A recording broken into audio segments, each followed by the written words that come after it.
Soignez-vous par le vin. Cet ouvrage est le fruit de 45 ans de réflexion. Et d'expérience surtout, clinique. Alors un vin doux est un vin qui sait qu'il vraiment a indiqué chez le convalescent. Il est bon celui-là. C'est tonique. C'est un tonique, n'est-ce pas? Le champagne est un vin indiqué chez les cardiaques. Voilà. Oh, ça me fait toujours pas de mal. Le Bordeaux, chez l'anémie, le fatigué, le déprimé. Il est bon celui-là aussi. Des antibiotiques naturels. On n'a pas vu encore un petit coup de Bourgogne. N'est-ce pas? Alors, vous voulez goûter? Oh, on va montrer ce Allez-y. spectateur. Alors, je vous fais l'ordonnance. Voyez-vous, je vous conseille pour le foie, votre Bourgogne, 2 verres à jeun. Pour les reins, le muscadet ou un vin d'Alsace, 3 verres par jour au cours de la journée. Oh, il a la cuisse celui-là. Scandale. Faut demander Le remboursement. des Demandez-le à la. vins normaux. Et je vous répète, à mon sens, c'est la meilleure façon de lutter contre l'alcoolisme. Toi aussi, tu as la cuisse. Tiens, cette intro, ça me fait penser que j'ai jamais appelé à consommer avec modération. C'est peut-être le bon moment pour le faire là. Avant le procès quoi.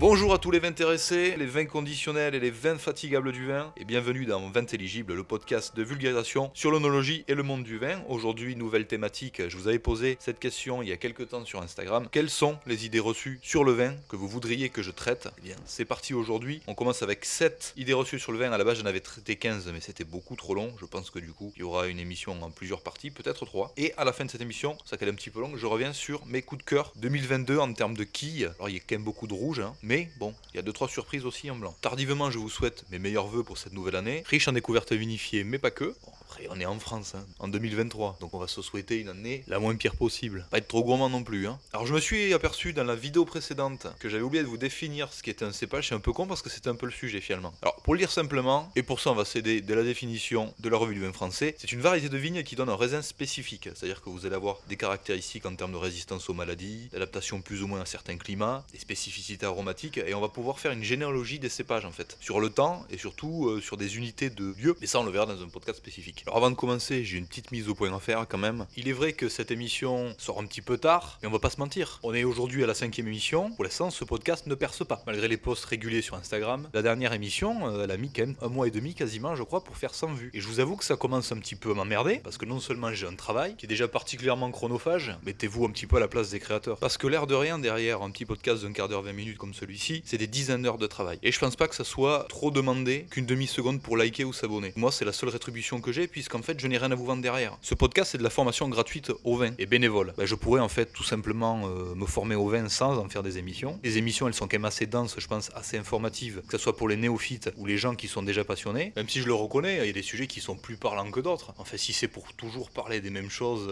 quand on aborde le sujet du vin, franchement, je vois pas l'intérêt. Mais si les muscles de la bouche se relâchent, le passage de l'air est obstrué.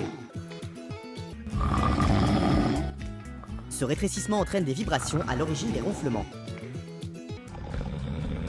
C'est nul! Mais si effectivement il n'y a pas cette contrepartie-là, qui est simplement de l'engouement pour ce que je fais, s'il y a peut-être aussi pas de public sur cette niche-là, le podcast s'arrêtera. Donc manifestez-vous, parce que c'est lourd aussi pour le créateur de demander, de quémander des vues, et un retour, faut pas croire. Voilà, par exemple sur la seule question des retours, je sais pas ce qui va ou ce qui va pas. Quelle thématique vous ferait plaisir? Ça j'en sais rien. Qu'est-ce que vous attendez pour mettre des commentaires? Je vais pas vous manger. D'ailleurs pour clôturer cette mise au point, on va faire un deal tous ensemble, c'est-à-dire que tant que la dernière émission qui est sortie ne fait pas 100 vues, il n'y aura pas de suivante. C'est triste d'en arriver là, mais vous me laissez pas le choix en fait. Je vais pas continuer perdument à faire des émissions pour 3 pélos, c'est clair. Donc montre un petit peu l'enthousiasme, je vous demande pas grand chose quand même. Encore une fois, c'est la seule rétribution que j'ai pour une quinzaine d'heures de travail. Vous êtes quasiment 400 à me suivre sur Instagram, alors je sais que dans le lot tout le monde parle pas français. Enfin si tout le monde met un peu du sien, on va y arriver. Bon voilà, j'espère que c'était pas trop lourd, en tout cas fallait que ça soit dit. Allez, on commence sans tarder parce qu'on a du pain sur la planche. Vous allez voir, la plupart de ces idées reçues portent sur la question de la dégustation. C'est quoi une idée reçue sur le vin? Mais c'est tout simplement quelque chose que les gens répètent et qui a fini par devenir une vérité, alors que la réalité, vous allez voir, est tout autre. Alors j'essaye d'être assez concis dans mes réponses, de pas trop rentrer dans les détails, quoique, parce qu'au final, il y a beaucoup de sujets que je vais aborder dans cette émission et dans les suivantes qui auront droit à leur podcast spécifique un jour. Comme d'habitude, je vous ai fait des visuels, n'hésitez pas à vous en servir. Des jolis samples pour l'occasion aussi, vous me connaissez. Alors, on va répondre à cette première question. Est-ce que le vin rouge est-il bon pour la santé? Question que m'a posée Jean-Yves, que je salue, et Vali, qui est une des personnes qui me suit depuis quasiment le début sur Instagram, et qui s'implique en plus. Soyez comme Vali, impliquez-vous un petit peu, ça fera plaisir. Et la réponse est bien évidemment, oui, mais...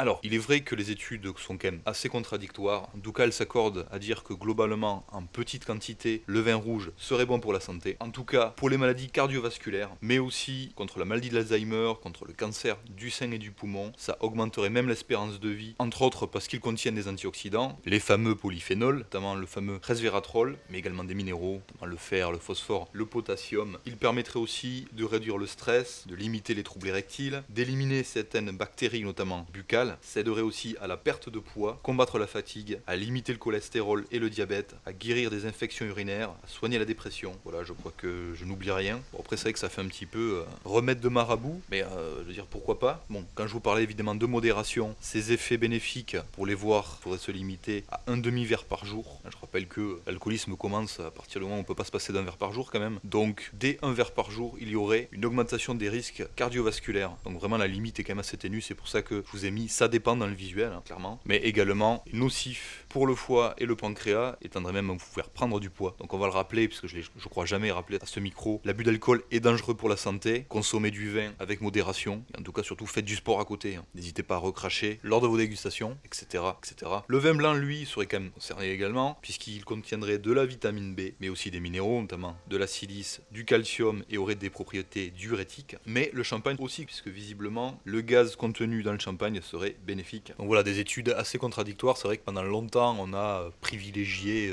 le message « allez-y, buvez du vin, c'est l'exception, c'est la culture française ». Là, aujourd'hui, on est un petit peu dans un monde de plus en plus puritain, où il faut faire attention à tout, il faut avoir peur de tout. Bon, je pense qu'il faut raison garder, évidemment. Il ne s'agit pas de tomber dans l'alcoolisme, mais d'apprécier un minimum ce qu'on boit, donc se faire des jours sans alcool, boire en petite quantité, etc., etc. Mais, ceci, j'ai quand même du mal à croire que le vin serait aussi nocif, à petite dose en tout cas, que les alcools beaucoup plus industriels, on va dire. Dans le sens où le vin, c'est juste du raisin qui fermente, hein. Rien de plus. On passe ensuite à la question suivante. Est-ce que le bouchon plastique et la capsule à vis préservent-ils autant le vin que le bouchon en liège? Question qui m'a été posée par l'ami Vincent. Vincent, c'est tout simplement un partenaire de dégustation régulier et une des personnes qui m'a donné envie de me mettre au vin. Donc je le salue bien évidemment bien bas. Alors là, clairement, la réponse est faux. Faux.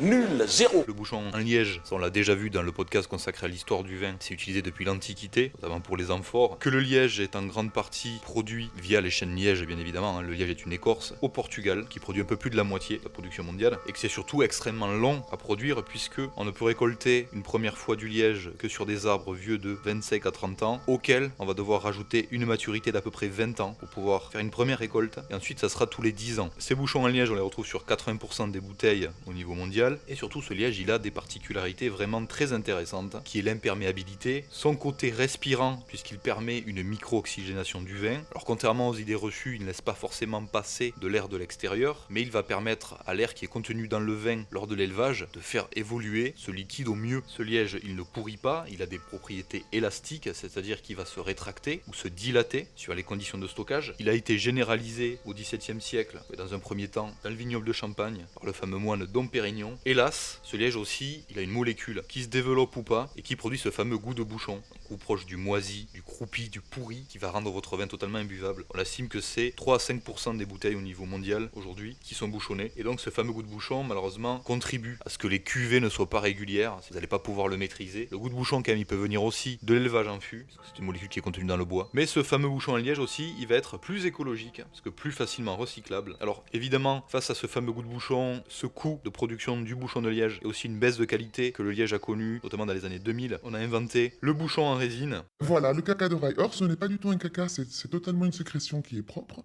et qui sert à protéger le conduit auditif externe. Un bouchon plastique, si vous voulez, fait en polymère, qui a évidemment une neutralité aromatique, qui ne s'effrite pas, contrairement au bouchon de liège, surtout sur de vieilles bouteilles, qui coûtent moins cher bien évidemment, et qui va relativement bien conserver des vins pendant quelques années, une paire d'années maximum. Déjà, on a assez peu de recul sur ce système-là parce qu'il est assez récent, autour de 20 ans à peu près. Il cause malheureusement une oxydation prématurée du vin. La capsule à vis, elle, est plus ancienne, elle a à peu près 40 ans, il y a un côté vraiment simple et pratique qui n'est pas démontré, et elle a grosso modo les mêmes avantages et défauts que le bouchon en résine. Il existe aussi des bouchons en aggloméré, notamment pour les champagnes, mais qui globalement n'ont pas toutes les qualités du liège pur. Alors c'est vrai que le bouchon en résine et la capsule à vis souffrent d'une image associée aux vins bas de gamme, ce qui n'est pas forcément le cas, puisque vous allez beaucoup les retrouver pour les vins blancs, les vins rosés, les vins du Nouveau Monde, qui sont réservés à l'export d'exportation. Donc pour faire très simple, le liège reste la valeur sûre pour ce qui est de la conservation de vos bouteilles. Si vous voulez vraiment une évolution optimale de votre vin, privilégiez toujours le bouchon en liège. Mais par contre, si vous consommez vos bouteilles assez rapidement, et d'ailleurs même si vous voulez les stocker debout, vous pouvez le faire grâce au bouchon en résine et la capsule à vis. Capsule à vis qui est faite en aluminium. Alors maintenant la fameuse question, est-ce que le vin blanc donne mal à la tête alors que le bio non? Question d'un certain Philippe, qui est mon paternel, donc que je salue fatalement, personne qui est un petit peu responsable quand même, on peut le dire, de mon intérêt pour le vin, accessoirement. Mais dans cette question, il y a une deuxième question, est-ce qu'il y a naturellement des sulfites dans le vin? Et combien de sulfites sont admises dans le vin bio? Alors déjà la question est pertinente si vous voulez, puisque c'est effectivement les sulfites, mais pas que, qui provoquent effectivement des maux de tête quand vous abusez du vin. Alors j'ai envie de dire, ça dépend.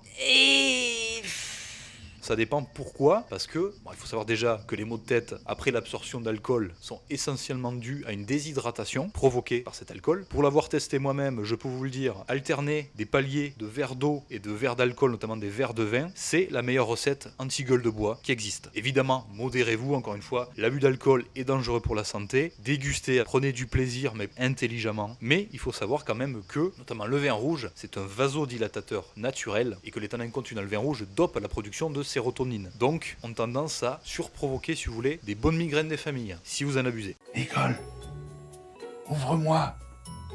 J'ai envie de toi, Nicole. T'es un malade, Bernard. Un malade. Eh bien, vous pouvez avoir une hypersensibilité aux sulfites. On va pas se mentir, c'est quand même assez rare. Pour ce qui est des sulfites qui sont rajoutés lors de l'élevage pour assurer surtout une bonne conservation du vin, ces sulfites en fait ils sont tout simplement présents naturellement dans ce vin-là après la fermentation. Ça paraît logique. La fermentation créant du gaz, c'est d'ailleurs utilisé pour la production de Beaujolais, la macération carbonique. Fatalement, un vin sans aucun sulfite ne peut pas exister. D'ailleurs, ces sulfites ils sont utilisés depuis l'époque romaine, qui utilisaient des bougies allumées pour rajouter des sulfites. Donc il faut savoir tout simplement que les vins bio et les vins nature, même s'ils en contiennent moins que les vins dits traditionnels, en contiennent toujours. Les vins bio, on va dire 1,5 fois moins qu'un vin basique, un vin nature 7 fois moins. Les vins sont globalement aujourd'hui 2 fois moins dosés en sulfite que dans les années 60. Ceci dit, le vin nature, c'est très compliqué à conserver dans la durée, au-delà de 14 degrés, sans altération de leur qualité. Alors vous allez me demander qu'est-ce qu'un vin nature? Eh bien ce sont des vins naturels, donc des vins où on n'utilise pas d'intrants, c'est-à-dire qu'on ne rajoute pas de substances qui n'ont pas été produites naturellement lors de la fermentation suite au vendange. Évidemment, il y a d'autres vins qui contiennent des sulfites, notamment les vins blancs, et les liquoreux sont aussi concernés, plus les vins rosés, c'est les vins en fait qui contiennent le plus de sulfites, on estime quasiment 30% de sulfites en plus, parce que eux sont plus sensibles à l'oxydation et aux microbes. Tout simplement parce qu'ils n'ont pas de tanins, eux. Il y a aussi, pour ces vins-là, un risque de refermentation, notamment parce qu'ils contiennent beaucoup de sucre. Le champagne, lui, a un petit peu moins de sulfite parce que le gaz carbonique qu'il contient est un conservateur naturel. Le vin doux naturel est aussi moins dosé en sulfite puisqu'il a un taux d'alcool élevé, l'alcool rajouté notamment lors du mutage. Ces sulfites, c'est tout simplement des dérivés du soufre. Les sulfites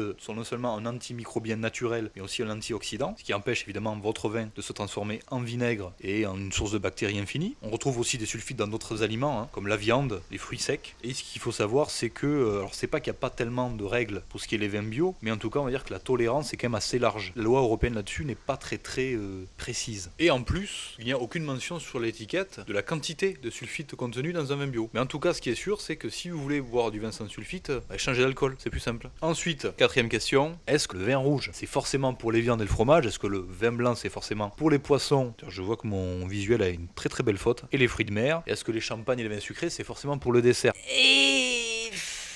En fait, ça dépend et c'est complexe parce que le vin est un sujet complexe et en plus là on parle d'accord mais vin de pairing et la cuisine est un sujet aussi extrêmement complexe. Globalement le pairing ça peut se travailler en combinaison, en opposition, en équilibre, en couleur aussi d'ailleurs. On peut aussi choisir de travailler sur les sensations gustatives, en spécialité régionale ça marche pas mal aussi. Si vous voulez en quelque sorte il y a la force de votre plat, la force de votre vin et il va falloir essayer d'équilibrer tout ça au mieux. Et ça va être le travail du caviste mais surtout du sommelier qui au restaurant va vous proposer une carte des vins en accord avec la carte des mets, il y a quand même des règles générales à respecter évidemment. Ça va être déjà de commencer toujours par des vins légers et ensuite de monter en intensité aromatique, alcooleuse, tannique, sucrée au fil des plats. C'est un petit peu comme un menu, on a une entrée, différents plats avec différents accompagnements, on a un fromage, on a un dessert. Là ça va être pareil, vous allez commencer par des vins effervescents, vous allez passer ensuite au blanc sec, de plus en plus intense, de plus en plus puissant. Ensuite vous allez passer au rosé, ensuite vous allez passer sur les rouges, pareil, de plus en plus puissant, de plus en plus tannique. Et vous finirez par les liquoreux et les vins doux naturels. naturel. Donc déjà on voit que le champagne à dessert, c'est à peu près autant une hérésie que commencer par un vin liquoreux avec un foie gras, un repas de réveillon. Si vous voulez vous saturer les papilles, c'est le meilleur plan, ça c'est sûr. Après, si vous voulez passer un quart d'heure effectivement à vous rincer la bouche à l'eau claire pour essayer de percevoir les saveurs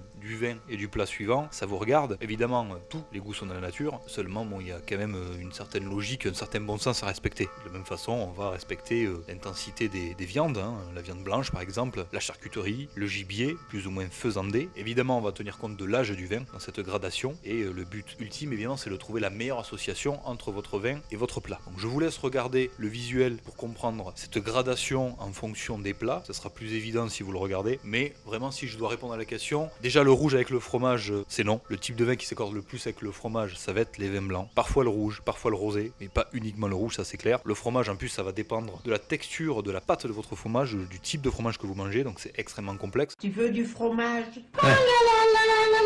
Non? Oui? On n'a pas compris. Non, là, elle n'a pas compris, c'est rien. Chante une petite chanson.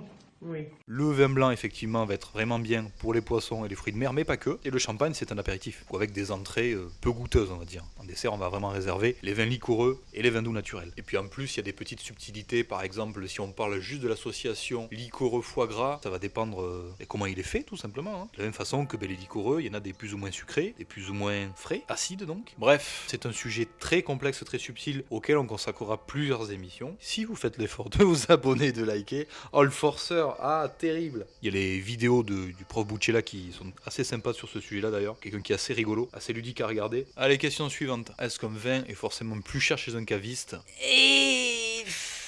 La réponse est vraie, en moyenne de quelques centimes à quelques euros, mais vous n'aurez pas la qualité ni le conseil du caviste, bien évidemment. C'est-à-dire que vous aurez ni la gamme large des vins proposés chez un caviste, que ce soit des vins bio, des vins nature, certaines spécificités d'élevage, voire même certaines spécialités régionales, de vieux millésimes, ou même de millésimes particuliers. Vous n'aurez pas évidemment les conseils sur le pairing, c'est-à-dire l'accord mets et vin, qui est quand même une spécialité du caviste, mais surtout du sommelier. Enfin, en tout cas, les deux sont censés s'y connaître sur ce sujet. Le rôle d'un caviste, c'est de vous conseiller et de vous guider dans les vins, donc vous n'aurez pas d'éventuelles alternatives si le vin que vous cherchez n'est pas présent dans la boutique. Le caviste va vous aider aussi à en apprendre plus sur les vins, c'est d'ailleurs un excellent moyen d'apprentissage des vins que de parler et d'échanger avec son caviste. Alors, on l'oublie souvent, mais un caviste ne fait pas que du vin, il fait également souvent de la bière, d'autres spiritueux, des liqueurs, bref, d'autres boissons alcoolisées, même parfois de l'épicerie fine. Alors qu'est-ce qui explique cette différence de prix? Ce caviste, lui, ne peut pas lutter contre les prix établis en moyenne et grande distribution. C'est pour ça que, oui, effectivement, le vin va être plus cher chez un caviste, mais vraiment, ça va être très ténu. Lui, le caviste, il va surtout marger sur les spiritueux, les vieux vins, bref, des bouteilles qui sont chères, des bouteilles que vous allez acheter en carton. Pour vous donner un ordre d'idée, il faut savoir qu'en 2012, le coefficient en comparaison au prix producteur était x2 chez un caviste, mais par contre x5 dans un resto. Ça vous fait réfléchir quand même. Hein. Et surtout, il faut savoir aussi que chez un caviste, vous allez avoir l'assurance que le vin a été bien conservé. Parce que je ne cache pas qu'évidemment, à moyenne et grande surface, alors ça a peut-être changé au fil du temps, mais j'ai quand même un gros doute,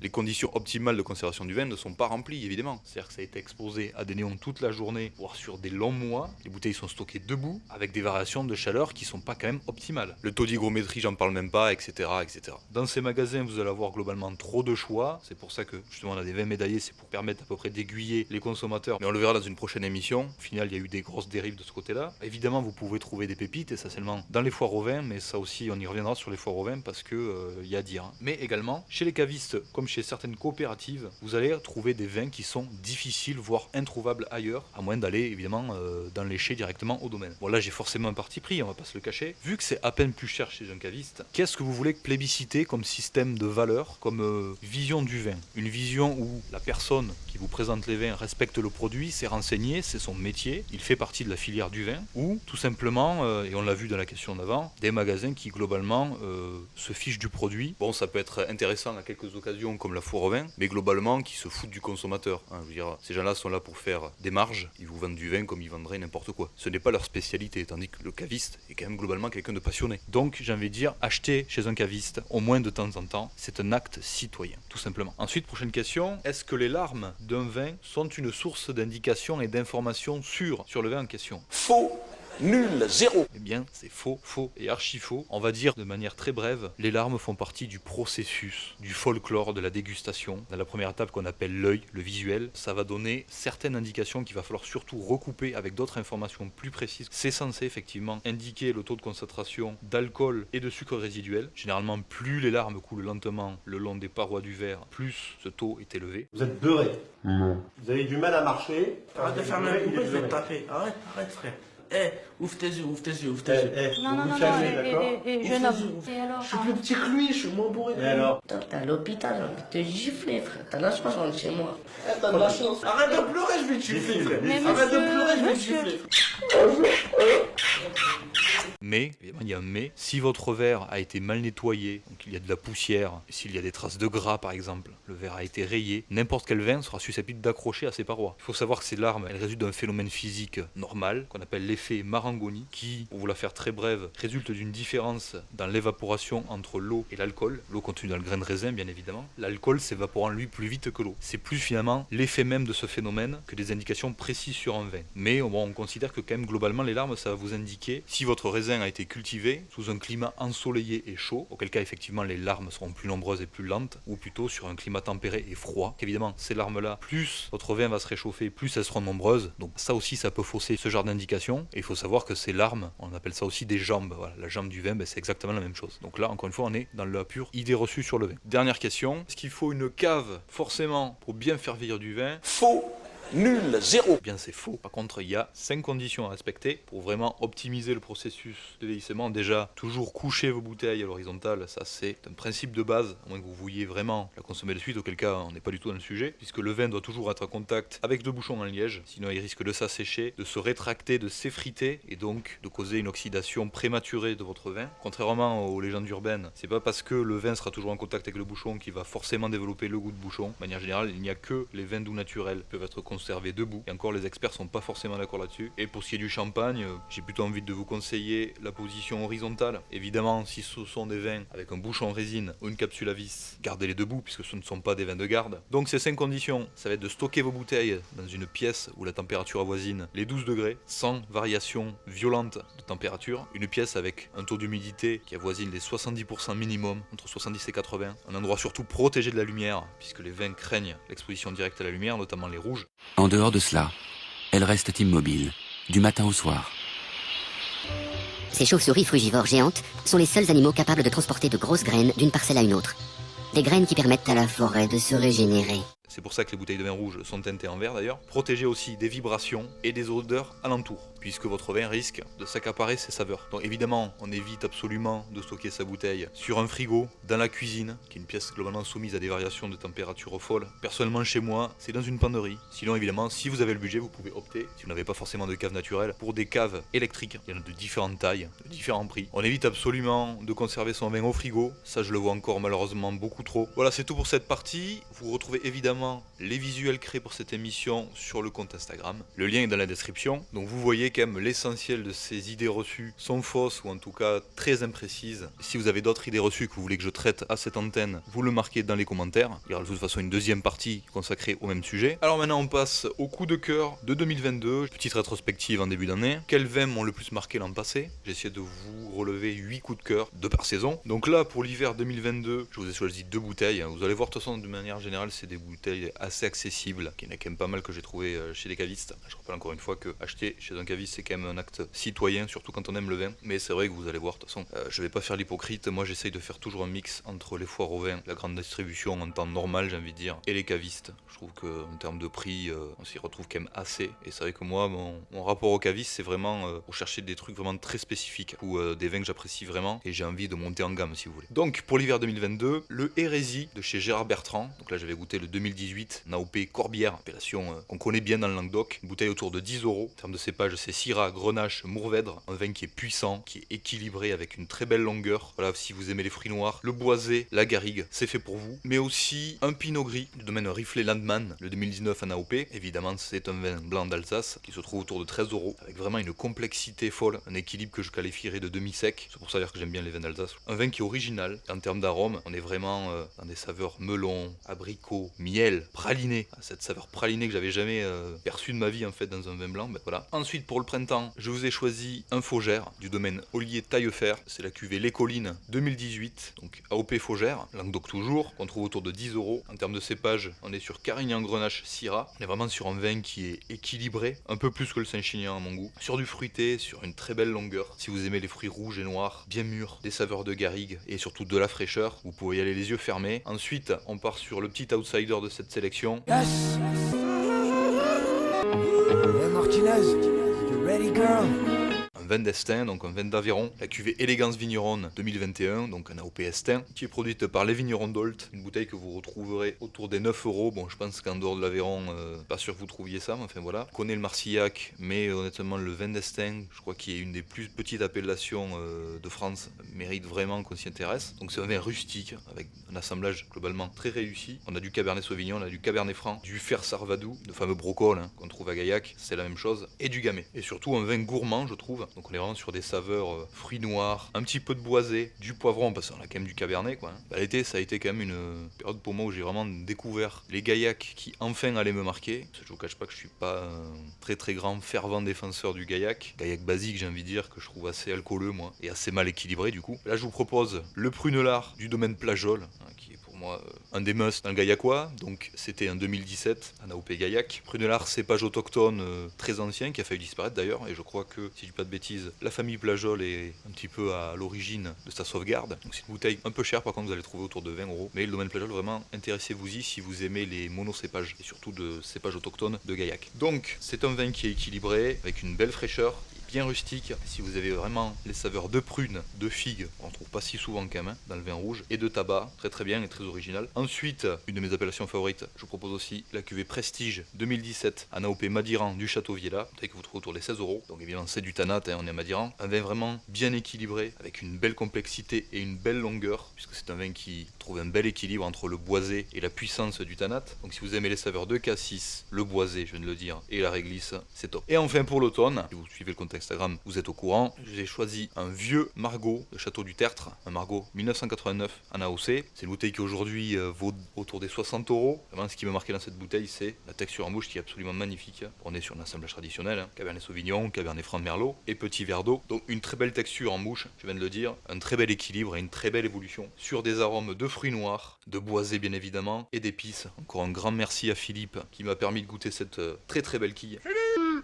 Je sais où tu te caches! Et enfin on finit avec un blanc de Limoux du domaine Cap de Pont, la cuvée Le Roc Blanc 2019 en AOC Limoux. On revient dans le Languedoc, une bouteille autour des 9 €, qui a l'air assez compliqué à trouver, moi je l'ai trouvé en foire au vin. Donc on est sur du chardonnay, élevé en fût, vraiment un blanc qui est subtil, bien équilibré, bien expressif comme je les aime, donc sur des saveurs d'agrumes, de vanille, de miel. Voilà pour ces coups de cœur. On va pas en faire des caisses. Aujourd'hui, nous, à l'occasion de ce podcast, on va se déboucher une bouteille de l'Irak, appellation du Rhône méridional, une région viticole où il y a un peu une bouteille sur deux, où je grince un peu les dents. Je trouve que quand même c'est, en tout cas en rouge, des vins qui ont tendance à être alcooleux, où les épices prennent trop de place, mais quand même c'est une région que je connais assez peu. Donc j'ai quand même beaucoup à découvrir et je pense qu'on finira par découvrir ça ensemble aussi sur Instagram. Donc là, c'est la cuvée L'Empreinte Rouge 2021 en AOP. Par contre, il n'y a pas trop d'infos sur qui est ce vin-là, si ce n'est que ça a été mis en bouteille par les caves du Fournalais. Donc on va voir, un vin rouge du Rhône, j'ai envie de dire, ma foi, assez classique, avec un assemblage Grenache, Mourvèdre, Syrah, Cinsault. On est assez proche de Châteauneuf-du-Pape géographiquement. On s'attend quand même à un vin qui est assez puissant, fruité, épicé, complexe. Un des rares crus du Rhône qui se décline aussi en blanc et en rosé, visiblement. Donc écoutez, verdict sur Instagram d'ici quelques semaines. Justement, sur Instagram, on continue notre découverte du Beaujolais et de la Bourgogne, et je pense qu'après, on ira très naturellement vers les vignobles du Jura, de la Savoie et de Bugey, que je connais très très mal. On essaye aussi de se refaire les créments spécifiques à chaque région viticole, mais ça faisait très longtemps que je n'en avais pas bu et je dois vraiment repartir de zéro de ce côté-là. Évidemment, si vous aimez ce contenu et que vous voulez assurer sa pérennité, je vous incite à liker cette vidéo, à vous abonner, à la partager autour de vous. C'est ce qui fera la différence à la fin. J'espère qu'on aura bientôt 50 abonnés sur YouTube,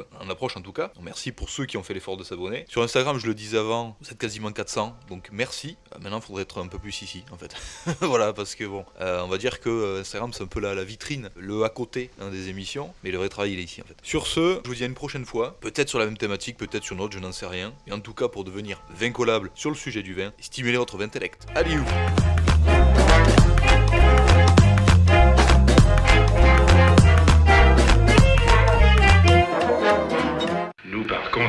adultes.